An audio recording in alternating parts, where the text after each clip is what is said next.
দয়াল আমি কোন শহরে বাঁধি পরে নতুন ঘর। দয়াল আমি কোন শহরে বাঁধি পরে নতুন ঘর। ওরে আমায় সেই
যাবে একদিন ভুলি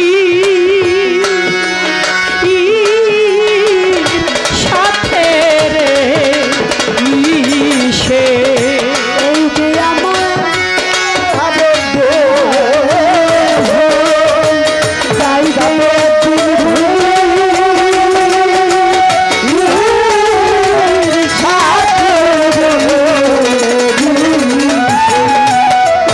এই যে আমার সোনার হারে দেহ পরিকার ভাই যাইব একদিন মাটি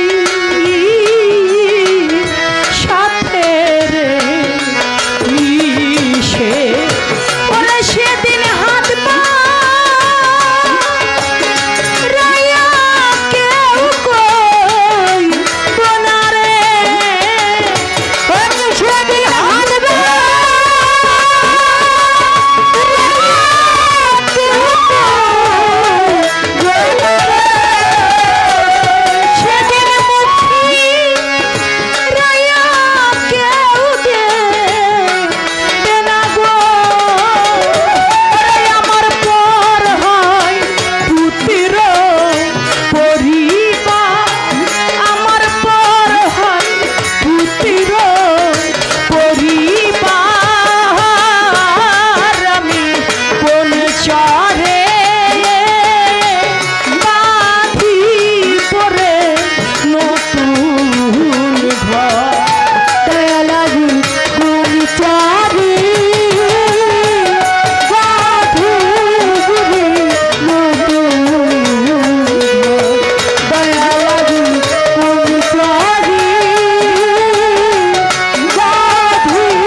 আপনার না, এই দুনিয়ায় কেউ আপনার না।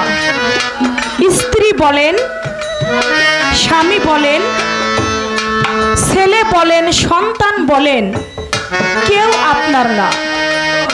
কেউ যদি আপনার হইতো তাহলে আপনাকে তারা আঘাত করতে পারত না। আপনি চলে যাবেন, আপনি একাই যাবেন, আপনার সাথে কেউ যাবে না। দুনিয়াটা একটা মায়া জালে ঘেরা। বাবা, আজকে আমার পুত্র গানটার মধ্যে বলেছে সবাই দিবে, এই যে আমার সোনার দেহ যাইবে একদিন মাটির সাথে মিশে, সেদিন মুখ ফিরিয়া কেউ চাইব না। আমার পর হয় পুত্র পরিবার। দেখেন, পুত্র পরিবার আসলেই বাবা পর। 1 বছর আগের একটা ঘটনা আমরা সবাই দেখেছি, এটা ফেসবুকে ভাইরাল হয়েছিল। সম্পত্তির জন্য আপন দুই ভাই বাবাকে কাইটা টুকরা টুকরা করছে। কাইটা টুকরা টুকরা কইরা একটা বস্তার মধ্যে ভরছে। তার সহযোগিতা কে করছে? নিজেরই বড় ছেলের বউ। বাবারে যে রান্দাও দিয়ে টুকরো টুকরো করছে ওইটা নিজের বড় ছেলের বউ আগে এনে দিছে। যেই বস্তাটার মধ্যে বাবাকে ঢুকাইছে ওইটাও ছেলের বউ এনে দিছে। যেই রশি দিয়া বস্তার মুখ বাঁধছে ওইটাও ছেলের বউ এনে দিছে। তাকে কাইটা টুকরা টুকরা কইরা নদীর আশেপাশ দিয়া শিয়াল কুকুরের মতো ছিটাইয়া ফালাই দিছে। পুলিশ প্রশাসনের লোকজন গিয়া শরীরের দেহের অনেক অংশই পাইছে কিন্তু মাথাটা খুঁজে পায় নাই। জিজ্ঞাসা করা হইল, আপনি যে আপনার শ্বশুরকে এভাবে সহযোগিতা করছেন, কেন করছেন? কয় তখন আমার আবেগে কাজ করছে, বিবেকে তখন কাজ করে নাই। বাবা কার জন্য কি? মাথার ঘাম পাই ফেলে যেই বাবা রাত্র দিন রিক্সা চালিয়ে সন্তানকে খাওয়াইছে, ওই বাবা যদি একটা দিনের জন্য বুঝতে পারতো এই সন্তানের হাতে আমার মৃত্যু হবে, এই সম্পত্তির জন্য আজকে আমি চলে গেলে আমার কিচ্ছু নাই, সারাদিন হাত মাটির কবর ছাড়া আমার কি আছে, আমার কিচ্ছু নাই, তারপরেও আমরা সম্পত্তির জন্য বাবাকে খুন করে ফেলি। মায়ের পর্যন্ত জানাজা নামাজ পড়তে দেই না সম্পত্তি যতক্ষণ ভাগাভাগি না হয়। কি দুনিয়া! এর জন্য বাবা কেউ কারো না। আমরা জানো সময় থাকতে একজন আপন আপন মুর্শিদের কাছে এই পাপী দেহটা বিলিয়ে দিয়ে আমরা যেন মালিকের কাছে ভালোভাবে যেতে পারি, তাই বলেছে সবাই দিহিবে বিদায় হারে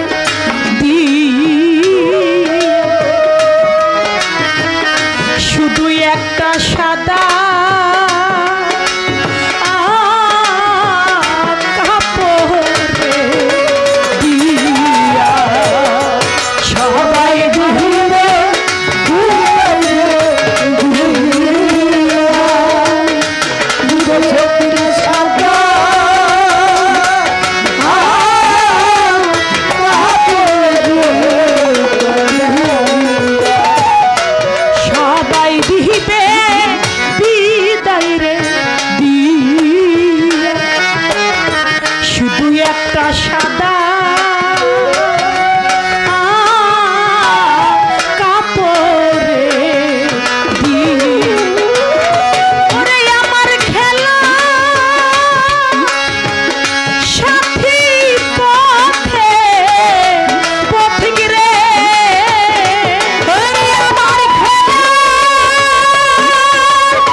তোমার মতো বুকে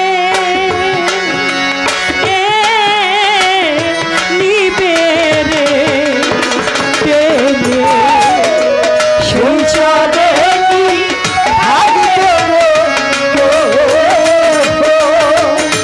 তোমার মতো বুকে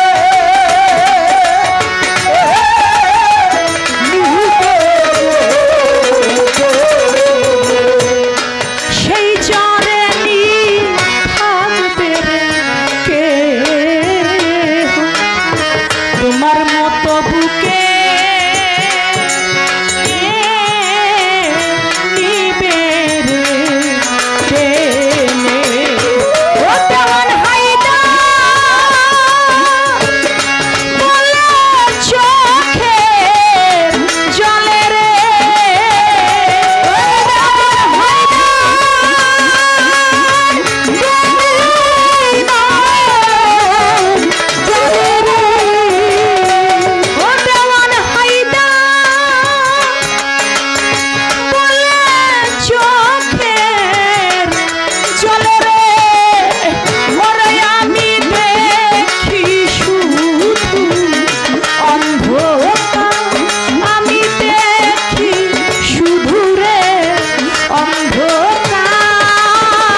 আমি